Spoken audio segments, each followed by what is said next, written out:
Karen was screaming at my guests to leave my property, even threatening to fine me thousands of dollars. Moments later, the governor himself stepped out of my front door, and Karen nearly fainted. The day started like any other late summer afternoon in our cul-de-sac. Lawnmowers humming 2 houses down, kids on bikes weaving between driveways, and the smell of someone grilling on a corner porch. I was in the kitchen, washing a glass, when I heard sharp, decisive footsteps crunching up our front walk. My spouse, June, had guests over. An old college friend and his partner, both polite and low-key, sitting on the living room couch trading stories. I could hear laughter through the open door, the kids of an easy night, until the footsteps stopped at the threshold. June opened the door with that calm, slightly amused expression she wears when she knows the world is being dramatic and she's not about to be drawn in. Standing on our porch was Karen, HOA Karen as everyone down the block calls her. Her cropped floral blouse and oversized sunglasses made it feel like she'd already chosen the role she intended to play that afternoon. Her jaw was set, her hands knotted at her sides. She was a walking headline, indignant, prepared, and perfectly certain she was right. "Good afternoon," she began, but her tone was a thin knife. "Do you realize you have guests parked across from my house? This is against our covenant. I'm going to have to request you remove them immediately." June kept the door partially closed, one hand resting against the jamb. "They're invited guests," she said. "We're just having a small get-together." Karen's eyes narrowed. "Small? I can see at least 3 cars. This property is private, and the bylaws are very clear. Visitors must not obstruct the street, and large gatherings must be approved. I'm going to have to report this to the HOA." I stepped forward, not because I wanted to, but because the way she pronounced bylaws made my skin crawl. I could see our neighbors watching from behind curtains and through half-closed blinds. The sidewalk felt suddenly like a stage, and Karen had put on a performance meant to shame us in public. "She's our guest," I said, hands in my pockets trying for casual. "They volunteer with June's community project. They're only here for a couple of hours." Karen scoffed. "Community project or not, rules are rules. You're jeopardizing our neighborhood's appearance. If this goes to the board, it won't look good for you. I'm sure the board will move quickly." Her words landed like stones. The board, to Karen, was an automatic judge and jury, an organization that answered exclusively to her sense of propriety. June kept smiling, a small, steady thing, but I could see a slight tightening near her mouth. I could also see the way our guests shifted, uncomfortable with being the center of a scene they hadn't asked to be part of. "You can record whatever you want," Karen said, nodding at the phone in my hand, the small device June always keeps in her back pocket for emergencies. She had assumed, like so many, that ownership of the moral high ground came with a phone and a scowl. "I'm not recording," I lied, though I was thinking about it. Instead I gestured toward the driveway. "Look, they aren't blocking anything. There's room on the road. We're being considerate." Karen's nostrils flared. "Considerate? The covenant exists so we don't have people lining our streets, blocking sightlines, and decreasing our property values. If you don't resolve this now, I'll notify the president. This community doesn't tolerate rule breakers." A neighbor, Mr. Patel from 2 doors down, poked his head out and watched with a mix of curiosity and the protective caution you see in people who have been in the same place for years. Kids on bikes slowed as they passed, sensing an adult argument and hopeful that this would simply be entertainment. My pulse picked up a little. I could feel that familiar, uneasy tightness in my chest when a small thing threatens to swell into something larger. June took a breath. She has a way of speaking that disarms people. Low, measured, precise. "We checked the street code before we invited anyone over. The cars are legally parked. If there's a problem with the homeowners association rules, bring the point to the board, but don't try to evict people from my property while they're here." Karen's lips tightened. She leaned forward in a way meant to assert dominance. "Evict? I'm not evicting anyone. I'm simply asking for compliance. If you won't comply voluntarily, I will contact the board. I'll also consider calling the police if these people do not leave." The phrase landed like a thrown match. My guests exchanged glances. June's smile thinned, and she placed a steadying hand on the back of the couch as if to anchor herself. People who know June know she doesn't bristle easily, but there was a firmness in her posture now that told me she had drawn a line. "You can call whoever you like," I said, trying to keep my voice level. "They are invited guests. They aren't trespassing." Karen's gaze flicked to me, then to June, and then back to me as though measuring which of us would fold first. Her face had that particular, single-note flush people get when they feel righteous. "I will not permit you to flaunt the rules in front of the entire community," she said. "This is about standards. If you live in a neighborhood long enough, you learn that standards is often a euphemism for control. I opened my mouth to say something about tolerance and neighborly consideration, but before I could, Karen dug into her purse with swift, dramatic motion. The metallic clink of keys was the small, domestic sound that served as her drumroll. She produced her phone and held it as though presenting evidence. "Fine," she said, voice sharpening to a professional edge. "I'll call the board and the police. Right now, immediately, loudly." Karen didn't hesitate. She jabbed her finger against her phone screen with an air of righteous ceremony, as though this moment had been waiting for her all along. "This is exactly why we have a homeowners association," she said loudly, pacing down the steps toward the curb as the call rang. "If we let this slide, next week there'll be 6 cars, then 10, and before you know it, we're a parking lot." June stood completely still, her quiet presence somehow more commanding than Karen's dramatic movements.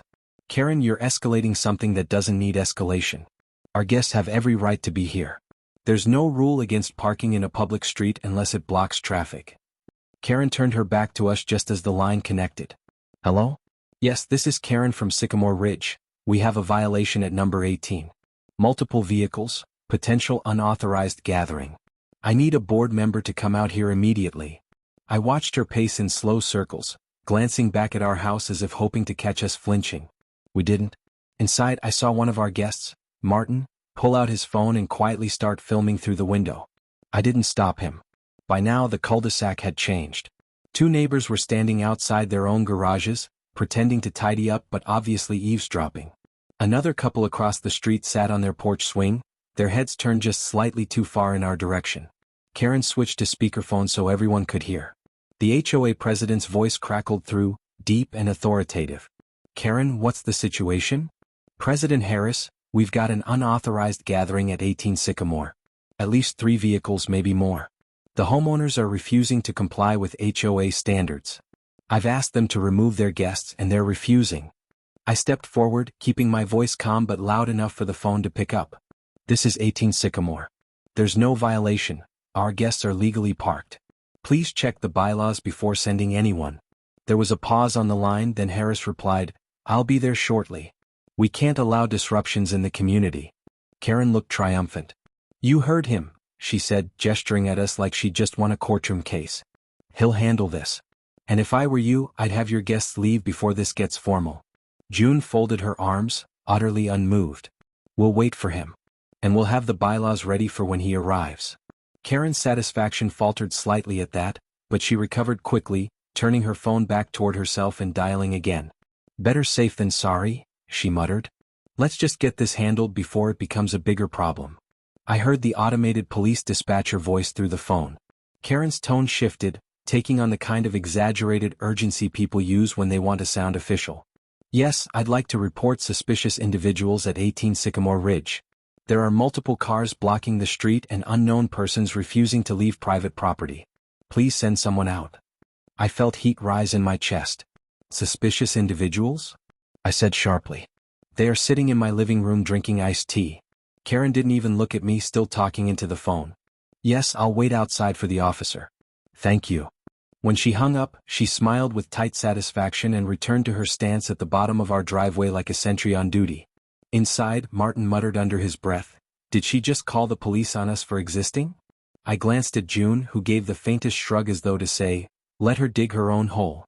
Minutes passed in a tense silence broken only by the hum of a lawnmower shutting off down the street. Then, faint but unmistakable, came the rising wail of sirens. Karen's entire posture changed. She straightened her back, lifted her chin, and adjusted her sunglasses, as though preparing to meet a motorcade. The neighbors were no longer pretending not to watch. One of them even pulled out a folding chair and sat down in their yard. June slipped her phone into her pocket and said softly, "Good. Now we have witnesses." Karen turned toward the sound of the sirens, her smile almost smug. "Finally. Now we can do this the proper way." The sirens grew louder, echoing off the houses, until a police cruiser turned the corner and slowed in front of our driveway. Karen stepped forward eagerly, waving her arms to flag them down. The police cruiser came to a slow, deliberate stop at the curb, its tires crunching against the gravel edge. The flashing lights cast red and blue reflections across our windows, giving the whole scene a surreal, movie-like glow. Karen was already halfway to the car before the officer's door opened. "Officer," she called, waving like she was hailing a taxi. This is the house. They're refusing to comply with HOA regulations. These guests are trespassing. The officer, a tall man with a steady, practiced gait, stepped out and adjusted his utility belt. His mirrored sunglasses made him unreadable as he scanned the scene. He took in Karen's flustered energy, the neat driveway, the quietly parked cars, and finally his eyes landed on June and me standing at the door. "Ma'am," he said to Karen, holding up one hand in a neutral, calming gesture. "Let me get everyone's side of the story before we make any assumptions." Karen nodded vigorously as if she had just handed off the baton and now awaited her victory lap. "Of course, officer. But you'll see they're in violation. The HOA will be here shortly to back me up." The officer turned to us, his tone polite but firm. "Good afternoon. Can I ask who lives here?" "I do," I said, stepping forward. "And my wife. This is our home. Those cars in the driveway belong to our invited guests." The officer glanced toward the driveway, then back at me. "Do you mind if I speak with them?" "Not at all," June said, stepping aside. Our guests came out slowly, one by one, their posture calm but wary. Martin handed the officer his ID without being asked. The officer took it and nodded, then gestured for the others to do the same. Karen hovered nearby, craning her neck to get a look at the IDs. "You see? This is what I was worried about. We have no idea who these people are." The officer shot her a look that was halfway between a warning and a request for patience. "Ma'am, please give me a moment." He stepped back toward his cruiser, radioing in the names. His voice was low, methodical, routine. The sound of his radio crackle made Karen visibly relax, as if this was all going exactly the way she imagined. "This shouldn't take long," the officer said as he waited for the dispatcher's reply. Karen crossed her arms, shifting her weight from foot to foot. "I just don't understand why they didn't tell me who these people were. We're neighbors. It's about trust. We can't have strangers using our street like this." "They're not strangers," June said, her voice calm but firm. "They're my friends. And we don't owe you explanations about who we invite into our home." That struck Karen hard enough to make her pause. She glanced at the watching neighbors and seemed to realize how she must look, a grown woman policing someone else's guest list. The officer's radio crackled with a response. He glanced at the IDs in his hand again, then at the guests, then at us. Something in his posture shifted, subtle but unmistakable. He straightened slightly, his face becoming more formal, more careful. Karen noticed it too. "What is it?" she asked, stepping closer. "Do they have records? Are they cleared to be here?" The officer didn't answer right away. Instead, he handed the IDs back respectfully and said to our guests, "Thank you for cooperating. Can you confirm you're here by invitation?" "Yes," Martin said. "We were personally invited by the homeowners. We're here for dinner." The officer nodded, then looked at me. "That checks out." "Absolutely," I said. "They're not just guests, they're colleagues." Karen frowned, confusion starting to creep into her expression. "Then what's the problem? Aren't you going to tell them they can't stay?" The officer's gaze turned toward her, level and deliberate. "There's no problem that I can see, ma'am. They're here legally." Karen opened her mouth to argue, and that's when the officer's radio buzzed again. He listened, nodded once, and his expression shifted again, this time with a hint of deference. He stepped away toward his cruiser, speaking softly into the mic. Karen's frustration boiled over. "This is ridiculous," she said, spinning back toward us. "You can't just turn this neighborhood into a free-for-all. If the HOA president doesn't get here soon, I'm calling an emergency meeting tonight." June didn't blink. "Then you can explain to everyone why you tried to evict invited guests from private property." The officer returned a moment later, his tone different now, lower, more respectful. He looked at our guests, then at us. "Sir," he said to Martin, "do you want to wait inside while we handle this?" Karen's head whipped around, startled. "Wait, why would they need to go inside? What's happening?" The officer's expression stayed serious. "Ma'am, I'll need you to step back," he said to Karen. His hand hovered near his notepad. Karen froze, suddenly unsure if this was still going the way she'd planned. The air felt heavier now, as if the flashing blue and red lights had slowed everything around us. The officer took a step back toward his cruiser, radio pressed close to his shoulder, murmuring into the mic in a tone that was suddenly careful, deferential even. Karen, still planted near the bottom of the driveway, was visibly unsettled. Her bravado wavered just slightly. "What's he saying?" she asked, glancing at me as though I might translate police radio chatter. I shrugged, deliberately casual. "Probably just confirming the IDs you insisted on checking." That hit her pride. She straightened and turned to address the neighbors who were gathered in loose clusters across the street. "This is exactly what we have to deal with when people ignore community rules," she said loudly, trying to salvage control of the narrative. "I have to do the hard work to keep this neighborhood safe." From the corner of my eye, I saw June tap her phone screen, still recording, and take a step closer to me. Her expression was calm, but her posture was steel.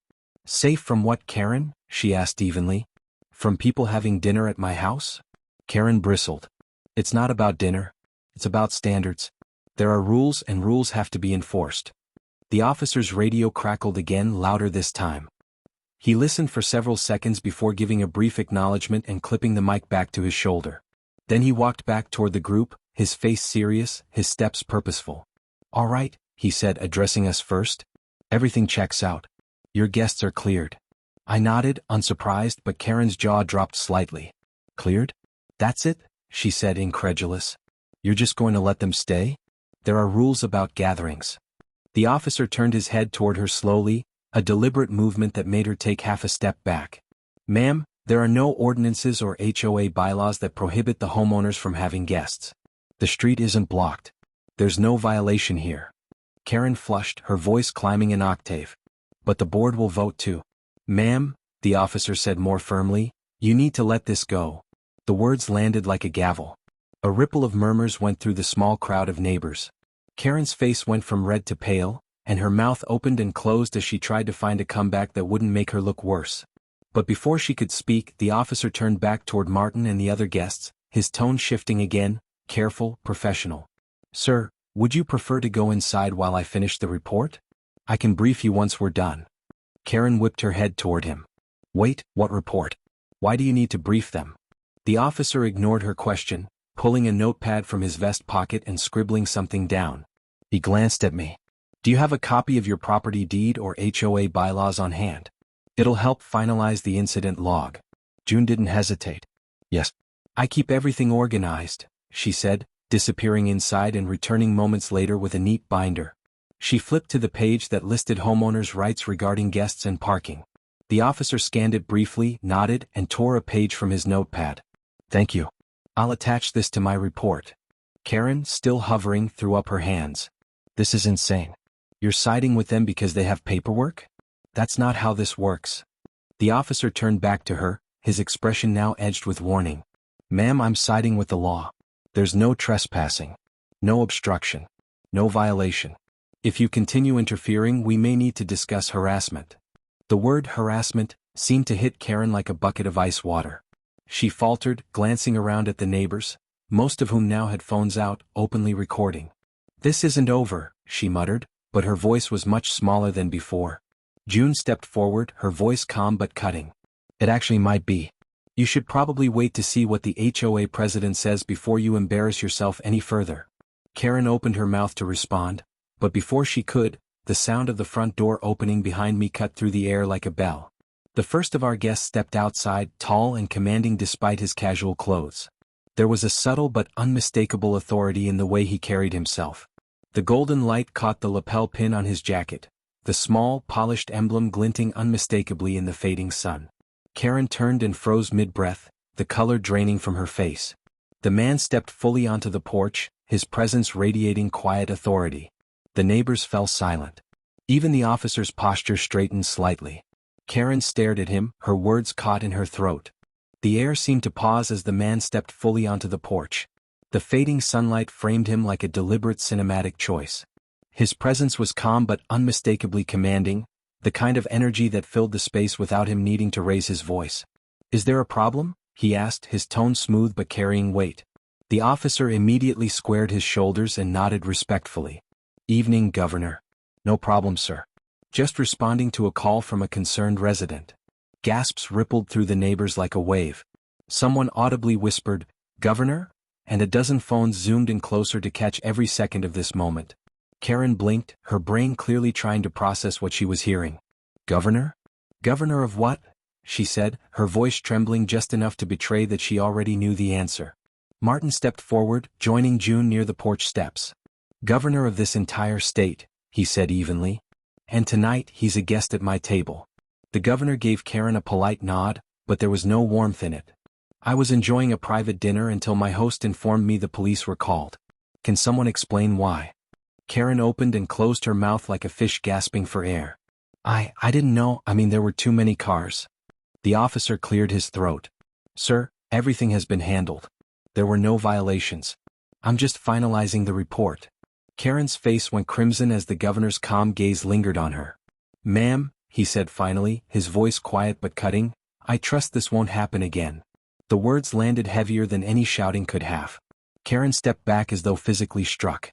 And then, as if the universe had been waiting for this perfect timing, the HOA president's car rolled up, headlights sweeping dramatically across the driveway.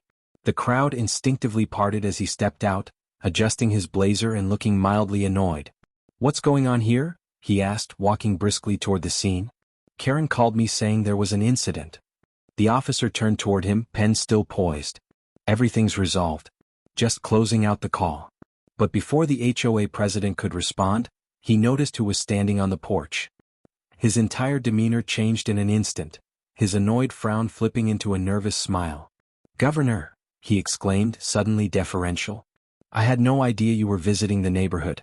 What an honor. The governor nodded politely. It would have been more of an honor without this interruption. The HOA president shot a sharp glance at Karen, who was now staring at the ground like a student caught cheating. I apologize, sir. This was clearly a misunderstanding. Not just a misunderstanding, June said, her voice cool but firm. It was harassment. And it's not the first time. The HOA president's face tightened, clearly trying to read the room, the neighbors recording, the officer scribbling notes, and the governor standing with quiet disapproval. I'll handle it, he said quickly. Karen will discuss this at the next board meeting. Karen's head shot up, panic in her eyes. You can't just. I can, the president cut her off sharply. You've caused enough trouble tonight. The governor took a step closer to the edge of the porch. See that you do, he said. The entire street was silent now, the only sound the faint buzz of the officer's radio and the chirp of a night insect somewhere nearby. Karen finally turned, her movements stiff, and started walking toward her car. Every step seemed heavier than the last, as though the weight of every watching eye was pressing down on her. She yanked open her car door and sat down hard, slamming it shut. But instead of starting the engine, she just sat there, staring straight ahead, gripping the steering wheel. The officer handed June a copy of the incident report, his voice calm but pointed. This will go on record, ma'am. If there are any more calls like this, we'll be escalating it. Karen heard that through her open car window, and for the first time all night, her defiance melted into something else, fear. Karen didn't start the car. Instead, she slowly got out, her hands visibly shaking, but her pride refusing to let the night end like this. This is ridiculous, she shouted suddenly, her voice breaking the tense silence. You all act like I'm some kind of villain, but I'm the only one who follows the rules around here. Her words echoed down the quiet street. Some neighbors flinched, others just kept their phones steady. Karen turned toward June, pointing at her like a prosecutor at trial. You think you're so perfect just because you have fancy guests and a big house? You're ruining this neighborhood with your constant parties and extra cars. June stayed perfectly calm. We had one dinner tonight, Karen. One. Karen's voice rose another octave. And you expect us to believe you're just, regular people having dinner with the governor? Nobody here has guests like that unless they're trying to buy influence. The HOA president visibly winced. Karen, enough. No, she snapped, spinning toward him now. You're always covering for them because you like being invited to their little get-togethers. The rest of us have to follow the bylaws while they do whatever they want. Gasps rippled through the crowd. This was no longer about parking, it was about power. The governor took a step down from the porch, his shoes clicking softly against the steps. Ma'am, he said evenly, do you have evidence for these accusations? Karen's face flushed deep red. I don't need evidence. Everyone knows. That's not how it works, June said, her tone still cool but now there was an edge to it.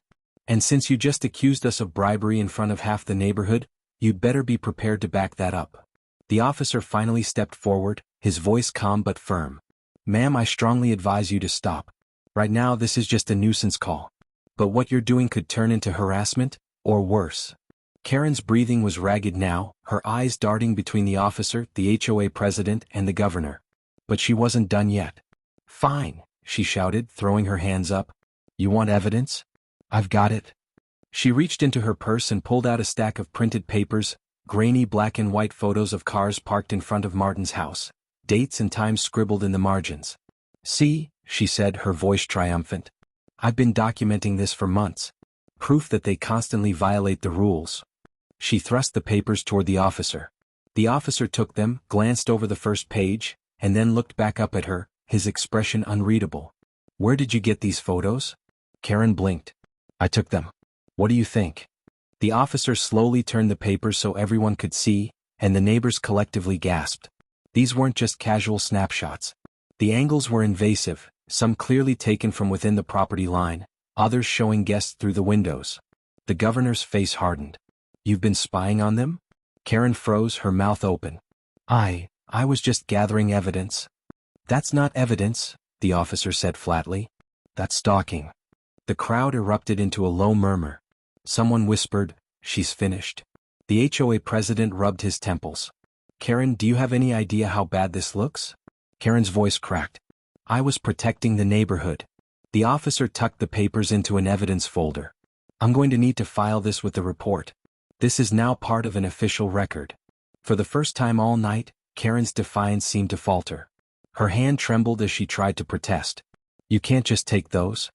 "I can," the officer said. "And I will. You may be hearing from us about this soon." The officer clipped the evidence folder shut with a finality that made everyone fall silent. Then he turned to Karen and said, "Ma'am, I strongly suggest you get a lawyer." Karen's face drained of all color as the words hit her like a physical blow. The tension was thick enough to cut with a knife. Karen stood frozen, her knuckles white around her steering wheel, the weight of the officer's warning hanging heavy in the air.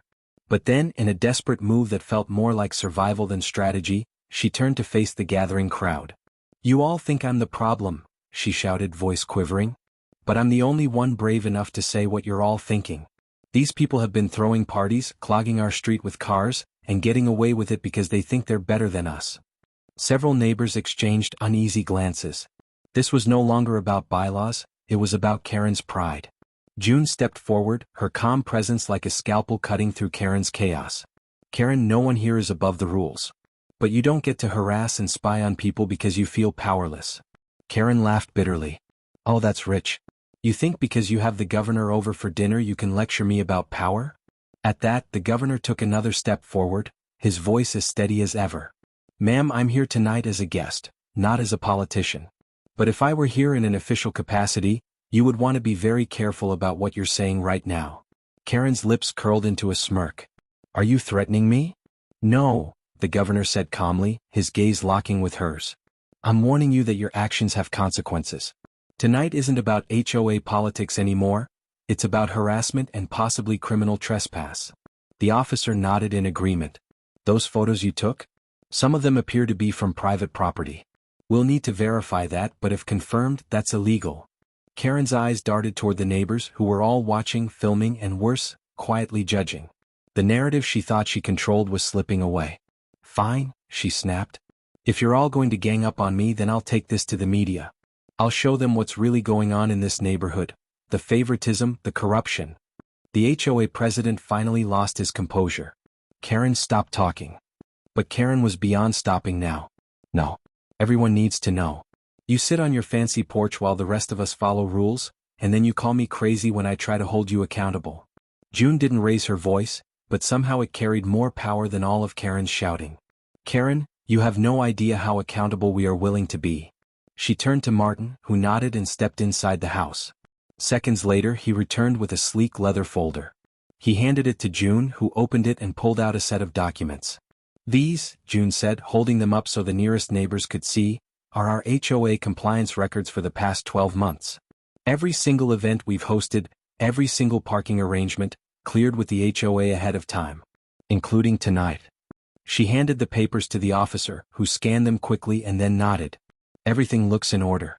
There are approval signatures on each date." Karen's face twisted in disbelief. "That's fake." "It has to be." The HOA president stepped forward, took the papers and examined them himself. His face went pale. "These are real. I signed these approvals myself." The crowd started murmuring again, this time louder, angrier, but now their anger was directed squarely at Karen. "You mean she's been harassing them for no reason? one neighbor whispered loudly enough for everyone to hear. Karen's breath came fast and shallow now. Her defiance was starting to crack under the weight of evidence, witnesses, and the presence of a man who represented the entire state. "You've been wrong this whole time," June said softly. "And instead of apologizing, you've doubled down. That ends tonight." Karen backed up a step, her body visibly shaking. "You can't make me look like the bad guy. I'm not the bad guy." But her voice broke on the last word, and the neighbors' cameras caught every second. The officer clipped the compliance records to the incident report, then turned to Karen. "Ma'am," he said quietly but firmly, "at this point we're going to have to document your behavior as harassment. That means a formal warning, and if there's another incident there will be charges." Karen froze, the reality finally sinking in. She wasn't just losing the argument, she was about to lose control of her entire reputation. Karen's breathing was erratic now, every rise and fall of her chest visible in the streetlight glow. The officer's words echoed in the silence, each one landing heavier than the last. Formal warning, charges, harassment. "You can't do this to me," she said finally, her voice trembling. "I'm not some criminal." June didn't move from her spot. "Then stop acting like one." That was the crack that finally broke Karen's composure. "You think you're so much better than everyone," she screamed, her voice raw. "You move in here with your money, your perfect lawn, your friends in high places, and now you want to turn everyone against me?" She turned toward the neighbors, gesturing wildly. "You should be thanking me. I'm the one keeping this place safe. If we let people like them run the neighborhood, we'll have strangers parking on our lawns, loud parties every weekend, who knows what kind of crime." "Enough." The word came from the governor, quiet but cutting through Karen's rant like a blade. Every head turned toward him. "This isn't about keeping the neighborhood safe," he said slowly, stepping down onto the driveway. "This is about control. About fear. And about one person deciding she knows what's best for everyone else." Karen's face twisted, but the governor didn't give her time to respond.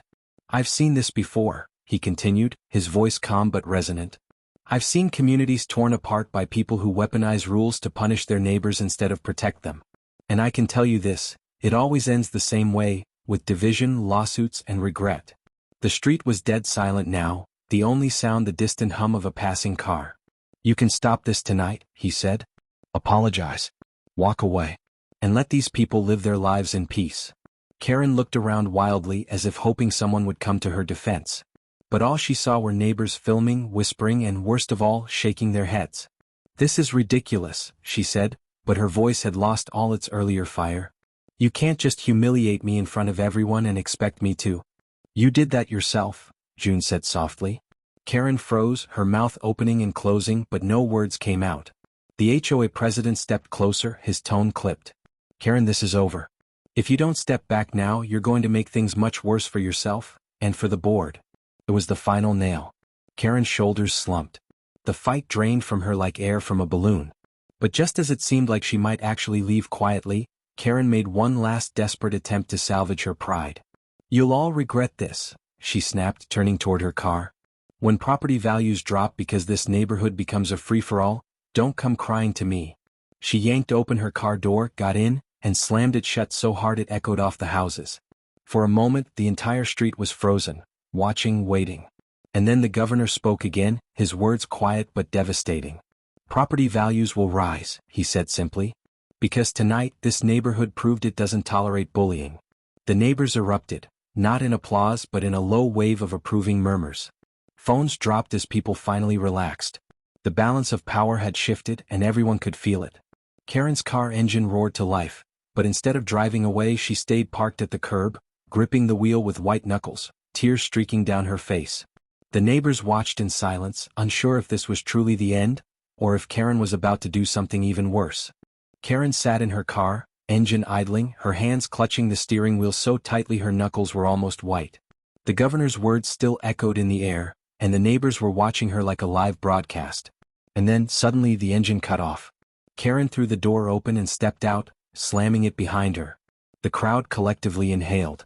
"You think this is over?" she shouted, tears streaking her cheeks but her voice full of anger. "It's not over until someone actually enforces the rules around here."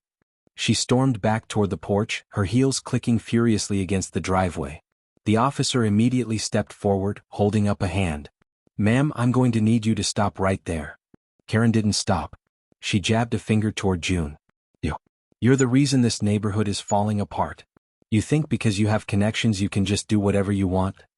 June didn't move. She stood perfectly still, letting Karen's words hang in the air.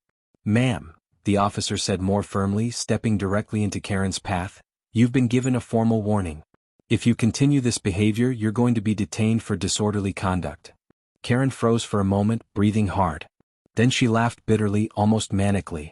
Fine. Arrest me then. At least then everyone will see what kind of dictatorship this place has become.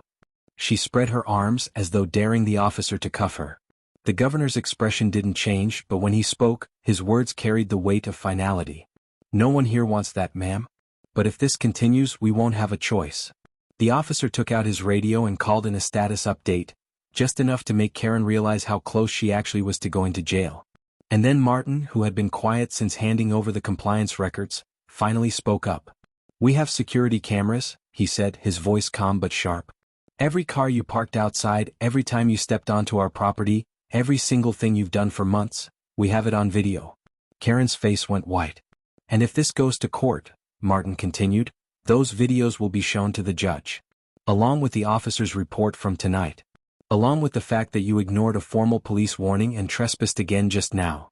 The crowd was dead silent, every neighbor hanging on his words. Karen's lips trembled. You wouldn't? June stepped forward now, her voice steady but not unkind.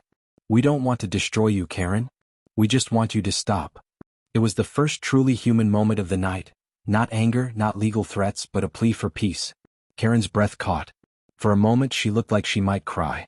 But instead she turned on her heel, marched back to her car, and got in without another word. This time, when the engine roared to life, she drove off, fast enough to make the tires squeal, but not so fast that the officer had to intervene. The entire neighborhood exhaled at once, like a collective weight had finally been lifted. The officer closed his notebook with a decisive snap. I'll be filing this report first thing tomorrow, he said. If there are any further issues, call us immediately. He turned to the governor and gave a respectful nod. Thank you for your patience tonight, sir. The governor smiled faintly. Thank you for handling it by the book, officer. The crowd slowly began to disperse, neighbors still whispering as they retreated to their homes, phones buzzing as the night's footage was no doubt being shared in every group chat on the block. But June stayed standing on the porch, watching the street long after Karen's taillights disappeared.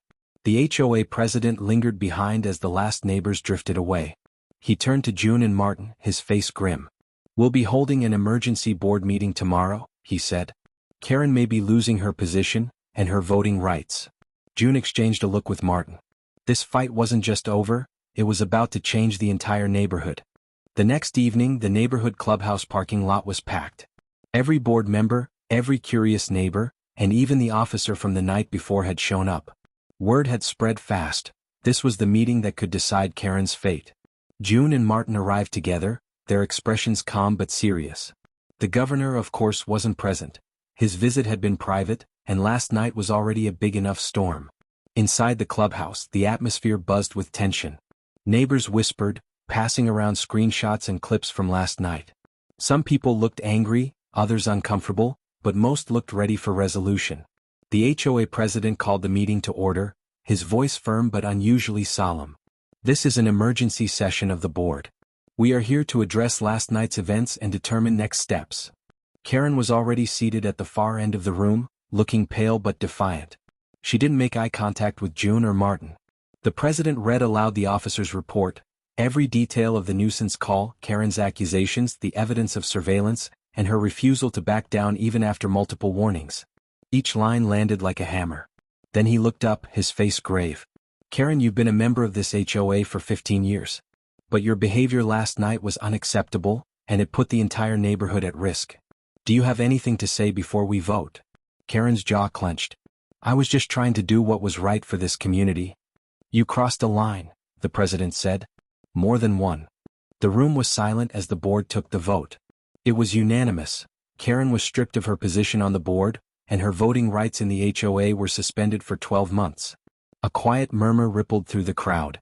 Some people looked shocked, but most nodded in agreement. Karen stood abruptly, her chair scraping against the floor. Fine, she said, her voice shaking. But when this neighborhood falls apart, don't say I didn't warn you. She stormed out, slamming the door behind her. For a moment the room was silent. Then the HOA president turned to June and Martin. "You won't have any more problems from her," he said quietly. "And I'll personally make sure no one else uses HOA rules to harass you again." After the meeting, neighbors came up one by one to thank June and Martin. A few apologized for not speaking up sooner. By the time they walked home under the soft glow of the streetlights, the entire block felt different, calmer, quieter, like a storm had passed. On the porch, Martin turned to June. "Well," he said with a small smile, "that was one way to introduce the neighborhood to the governor." June laughed softly, the tension finally breaking. "Let's hope next time it's just a barbecue." She turned toward the camera, her tone warm but reflective. "Here's what last night taught me," she said. "You don't fight fire with fire, you fight it with truth. Rules should protect people, not control them. And sometimes the only way to stand up to a bully is to let everyone see who they really are." She leaned against the porch railing, her voice quiet but steady. "So what would you have done if a neighbor tried to have your guests kicked out? Would you have fought back or stayed quiet? Let me know in the comments, and if you believe in standing up for your rights without losing your cool, hit that like button and subscribe for more real stories like this." The camera panned out, catching the peaceful street, the glow of porch lights, and the sound of crickets as the screen faded to black.